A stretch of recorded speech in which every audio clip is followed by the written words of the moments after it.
네, 자유한국당 북핵외교안보특별위원회에서 준비한 성명서를 발표하도록 하겠습니다. 문재인 대통령은 안보 실정에 대한 책임을 통감하고 후안무치한 정의용 국가안보실장을 즉각 파면하여야 한다.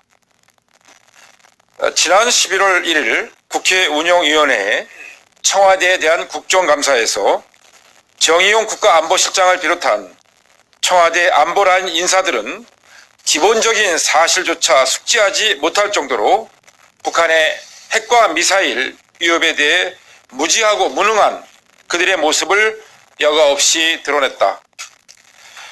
청와대 국가안보실은 NSC를 관장하며 국민의 안전과 국가의 안위를 최우선으로 지켜내야 하는 절대적인 과제를 안고 있는 부서이다.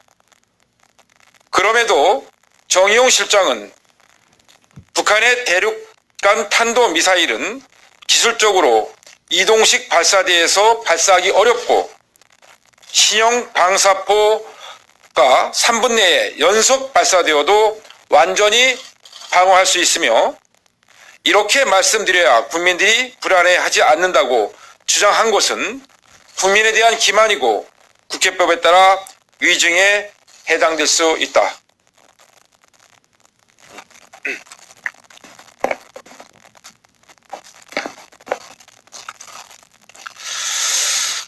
첫째, 북한은 이미 ICBM 미사일을 3차례 발사하면서 이동식 발사대를 이용했다.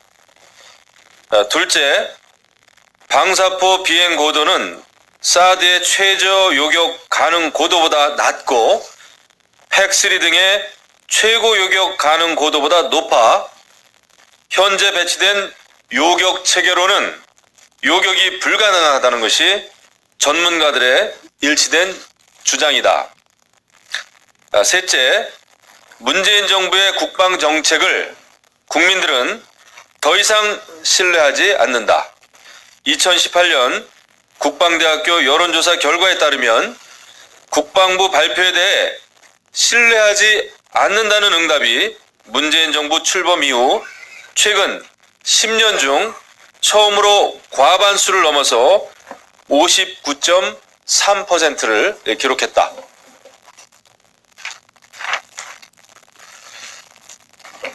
또한 동창리 발사장이 폐기되면 북한이 ICBM 발사 능력도 없다는 정의용 실장의 주장은 국제사회가 반대하고 있는 북한의 비핵화 방식을 지지한 것이다.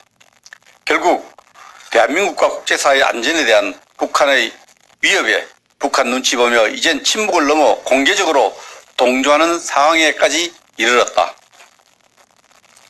한국과 미국의 군 당국은 북한 ICBM의 이동 발사를 0.001%라도 대비하려고 하는데 안보 컨트롤 타워인 정의용 실장은 오히려 대북 외교 실장인 것처럼 북한의 입맛에 맞는 후안무치한 발언만 내놓고 있다.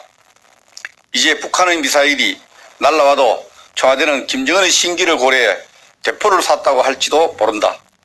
국가안보를 대북 외교에 양보하면 국가의 안위와 국민의 생명이 위태로워진다. 문재인 정부 출범 이후 진행된 북한의 핵과 미사일 능력 급격한 고도화, 한미 군사 동맹 관계의 균열, 한미일 안보 협력 기반의 붕괴 등 총체적 안보 실정에 대해 준엄한 국민의 심판이 반드시 뒤따를 것이다. 북한 외교안보실로 전락한 청와대 국가안보실의 안보 불감증을 규탄한다. 문재인 대통령께서는 군 통수권자로서 정의용 국가안보실장을 비롯한 청와대 안보라인 인사들의 후안무치한 안보 왜곡 행위를 중단시키기 위해 이들을 즉각 파면시킬 것을 강력히 촉구한다. 자유한국당 북핵 외교안보 특별위원회 일동 이상입니다.